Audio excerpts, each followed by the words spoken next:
In fact, we have Richie Hardcore of BFM and other places, and Jolisa Gracewood of Public Address and all kinds of magazines and writing and things like that. What did you make of the debate? It seemed oddly structured to me. I thought Cunliffe did an exceptional job. I was really surprised at the text voting thing, but then again, it's skewed to people who can afford to pay 75 cents to vote, and of course people who have the cultural capital to watch a show like that.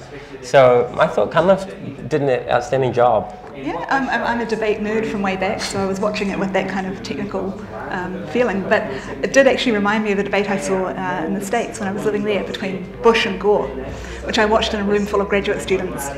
And we were pretty sure that Gore had nailed it. The next day the polls went the other way. So it's kind of hard to watch a debate neutrally when you're certainly leaning one way or the other. I thought they both knew where to try and speak over each other. Yes. There was quite a lot of tactical speaking there. Yeah, I think physically David Cunliffe owned the space. So he leaned in, he was physically relaxed. He spoke over John Key a lot more, I think, than the other way around, but in a way that worked. I thought Cunliffe came across as a really nice person. I don't know if they really structured that whole giving credit to the National Party for their successes in light of just how nasty the National Party look after Nikki Hager's book. That's actually a really interesting point, because at no point did Key do that. No point did he extend any kind of generosity. Any sort of, he was no mercy. Do you think he's angry? I thought he looked pretty rattled, to be honest, and I thought he looked kind of smug, but unnecessarily so. He's had a hard couple of weeks. He's had a hard couple of weeks. But I agree. I think it's an interesting rhetorical trick to sort of draw a circle around the other party and invite them into it, which is what Cunliffe was doing. Yeah, he was killing them with kindness. Yeah. Which I thought came across really well. You know, a lot of people don't necessarily pick up on policy nuances unless you're, a politics graduate or a geek, of which I'm both.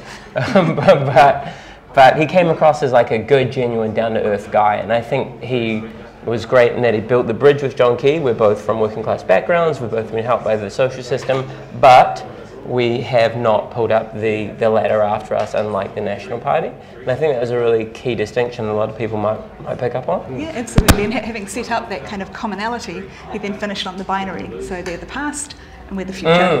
It was really nice. What did you make of these two, Russel and Metiria? They're great. I mean, I love anything that interrupts the binary, because we've grown up with first past the post and this and that, and a classical debate is affirmative and negative. So it's really lovely to have a third party come up through the middle. It's interesting though, but they're both quite sure of their ground, and really you can see in things like some of the first Native Affairs debate, the minor party leaders debate that the nation ran. Not everyone standing for office can actually stand up and give an account of themselves. Yeah, and for better and for worse. So I found some of the earlier things that Russel and Metiria were saying were really resonating with me. Where I stopped completely going with the program was where they started talking about science and your question about fluoride immunisation. We've had a period of having a non-evidence-based approach to things. Whereas they are super knowledgeable. Yeah. It's Dr. Russell Norman for a reason. He's a very educated, well nuanced in all the policy issues. It was interesting on Public Address and the discussion there. About half the questions were about science. So I think, that maybe there's still a case to be proved to the science community, even though they're perhaps sympathetic on other kinds of issues. Yeah, anecdotally, I know a few scientists where that's their sticking point. They would love to vote green. But I thought they raised in your closing segment a couple of points that should have been in the main debate. And apart from the fact that they should have been there because they are a major party. About if 3% of people paid a little more tax, it would bring this many people out of poverty. There's a real human needs that need to be addressed that weren't in the leaders' debate. Yeah, I thought there was actually a lot missing in the debate. I mean, maybe next week they'll cover health. Health, education, arts. Huge areas. I'm curious to see how it unfolds. It would be great if they had a slightly more neutral adjudicator as well. I thought it seemed a little Mike Hoskins and John Key versus David Cunliffe, but maybe that's just me. I thought Hoskins did okay. I thought it was interesting when he asked about empathy. What did he ask exactly? It was something about how do you describe yourself in terms of empathy, and I really thought David Cunliffe would have pounced on. Would have pounced on that a little more. Yeah, and the date night question was a complete waste of airspace. Both of them were equally boring date nights. Yeah, exactly. The Lego movie's awesome. Come on. Yeah. pretty much since the 1930s, we've just had like Labour and National just exchanging power between each other, so like kind of having this third sort of mainstream kind of parties, like refreshing, going to shake up the status quo. It's environmental justice and social justice. I would want to know how they will plan on implementing that sort of stuff if they got into office, because nobody else seems to care that much. I mean, I'd like a lot of what they do to actually succeed, but I feel like it's almost like they're fighting a losing battle. The ones trying the hardest, I think, from what I've seen, just really actually trying to make a change. I'll be honest, I'm a newbie when it comes to the Green Party, but I've heard nothing but positive things about them. I think the Green Party has its heart in the right place. I think it's got people at the base of everything it does, but not just vested interest people. I think it's got the average Kiwi, the average New Zealander at heart. I do believe in them. I think they are honest, and they, the way they behave and the way they come across on TV, definitely don't have any suspicion about them. Authentic and open. I think among all the parties they probably pay most attention to the issues of the people. Well, I see them as being very upfront and honest. Like, there's no guile there. They're the ones who are more concerned about our environment than anything else. They're looking out for New Zealand more. Evidence-based research in order to support their policies, and that makes me respect what they do. We have an impression of how they are in terms of environmental policies, an impression, but I would like to know where they stand from the economic policies point of view. The Green Party, they're the colour green. They're in the top 3. Am I right? Yeah. And we're back indoors at the Green Room, this time with Lucy Lawless and Sacha Dylan. Sacha, you are, have a particular interest in disability policy, which is crucial, I think, it affects a lot of New Zealanders. It's never going to turn up one of these debates. Is there much to talk about between the parties on this issue? I think I'd broaden it out a bit and look at disability policy and aged care together. We're facing an explosion of older people moving into the part of their life where they are going to need support services. We haven't got that particularly well worked out. In the last budget there was a little increase in the amount that is being spent on those services, but it was less than the inflation rate, and it was certainly less than the demographic pressures. Whereas demographics says that this is going to be an issue. It's going to continue to be an issue for about 15 years. So that's kind of the area I'd like to see some progress on. I think the parties seem to have all released pretty smart disability policy this year. But like I say, I think that crossover into the health... All of them have? Well, the ones that have released a disability policy, yeah. And it's nice to see a bit of... You can see where you could join the dots between coalition partners, especially on the left. But I think where the rubber meets the road is when they actually have to find budget to actually do something with those promises that they're making before the election. Lucy, what were you looking for in that debate, and did you get it? No, I didn't. I didn't see anything on the environment, on climate change. Sincerely, the gravest issue facing humanity. No meaningful policy that I can see coming out of the two main parties. I'm really disheartened. I love the blue-greens aspect of the national website, and if they were the prevailing energy and drive in the National Party, I'd be standing for them. But then I don't even see that they have any influence whatsoever over policy. I'm really kind of, I'm bereft as a New Zealander. I'm kind of disgusted, because if they call themselves pragmatists, they're not taking a long view at all. They're just trying to get through till September 20, and that really, that's desperately upsetting to somebody who wants us all to We thrive. saw the same thing actually in the last round of US presidential debates. Climate change was the elephant in the room. Why does it never feature? Is there a fear of scaring the horses, or?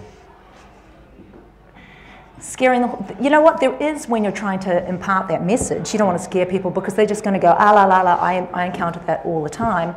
But I don't believe that's what it is. I think that they've just made too many deals with fossil fuel companies. I'm really curious about the milk plants. How are they powered? This is, you know, it's lovely to have plants, but I hope they're not coal-powered dehydrators, because that's just going to dig us further into the mess. So what would you like to see? Would you like to see a carbon tax, which is a Green Party policy? I don't understand the difference. I've heard quite wise people saying that there is a case for the ETS to be reworked, but it looks like it's been gutted, and so I just make it fair and make it transparent. That's clear enough. And man, it's hot in here, isn't it? What's up with that? Speaking of climate change. It's just you. Right, we're going one more time out to Guy Williams, and then we'll have the party leaders in for a last final wrap-up and goodbye. Cheers, Thanks, Russell. guys. We're here in the back bar. I'm here with Julianne and Clark. Awkward high fives, guys. Psh, psh. That was very awkward. Julianne, what did you think about the debate? Did you have a good time? I enjoyed it. I love politics. I love watching it. But I have to say, I thought it was really poorly moderated by Mike Hosking. There was a lot of interrupting and talking over, which made it harder for listeners to understand what the people were trying to get. I'm going to have to interrupt you there, Julianne. Clark, no, I'm joking. People have been very harsh on Hosking back here in the bar, although we are quite green. We're quite biased, I feel, when you're wearing your badge as well. So maybe, are we all scared of Hosking? Do you think we overrated him? I didn't think he was that bad.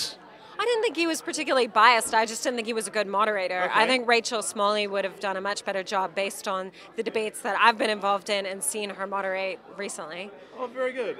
Clark, what did you think of the whole shebang? I was just over there, so I didn't see any of it. You didn't watch any of it? Well, you've got a billboard here. What sort of message are you trying to get across? Mainly, it's about cycling for me. Yeah, I'm getting that gist. As a cyclist. You look, can I just say, Clark, that you look like a walking stereotype of a Green Party activist. Can I say that? And it looks fantastic, by the way. I walked right into it, to be honest. I wasn't intentional, it just sort of happened. Always ready to go on your bike. Bloody good effort, mate. Thank you. Just be 2 or 3 minutes. And what do you guys think moving forward that we can see? What do you think we're going to see in the election coming forward in the future? I was talking nonsense there. I'm so sorry, guys. I'm so sorry. I was taking the piss. We've got to go back to the we're going to go back to the front bar. They've got some proper discussion happening there. Thanks, Julian and Clark. Awkward high five. Mm-hmm. And we're back for the farewell. It's been fun. I hope you've enjoyed it. Metiria and Russell, thank you very much for your time. Where do you go from here? Well, we still have, 3 and a bit weeks in the campaign, and so it's full steam ahead. The campaign team is totally awesome. Our party is doing a great job. We'll be rolling out more policy because that's what people want to actually hear about, and we're looking forward to talking with the country about it. In terms of policy, I mean, the perennial complaint is that policy gets lost in election campaigns, but it does seem to me there's been a few independent debates. There was a transport one in Auckland this week, a finance one in Queenstown. It is actually beneath all the dirty politics noise. It is actually getting talked about, isn't it? Yeah, it is actually, and even the TV stations are doing subject debates as well. It might be that dirty politics has kind of driven it a bit further that way as well, that people do want to hear more of the issues rather than the dirty politics stuff, which is great. I mean, we're campaigning for the party vote, for the Greens. We want to talk about the issues that our whole party are committed to and that the country's interested in as well. Yeah. Smarter, cleaner, fairer, love New Zealand, party vote Green. Is there anything we haven't talked about that you would like to, very briefly? I think only that we now have the opportunity to vote from the 3rd of September. So the opportunity for people to vote now is much better than it's ever been. Voting opens on 3rd of September right to the 20th. This is a chance for us to get our country back, to change the government. We need to do it for the sake of our kids and our grandkids. Yeah, we really haven't had a good conversation about transport. I mean, you know, transferring resources out of new motorways into buses, trains, walking, cycling will make a transformation for our cities and for transport across the country, reduce our greenhouse emissions. That kind of transformation will only happen if the Greens are really strong in government. Right, well, I'm a cyclist, so I'm hearing you on that one. Thank you very much for your time, and thank you for watching as well. I hope you've enjoyed it. Paul Mario. Kia ora. Cheers, guys. Kia ora. Kia ora. Thank you. Right.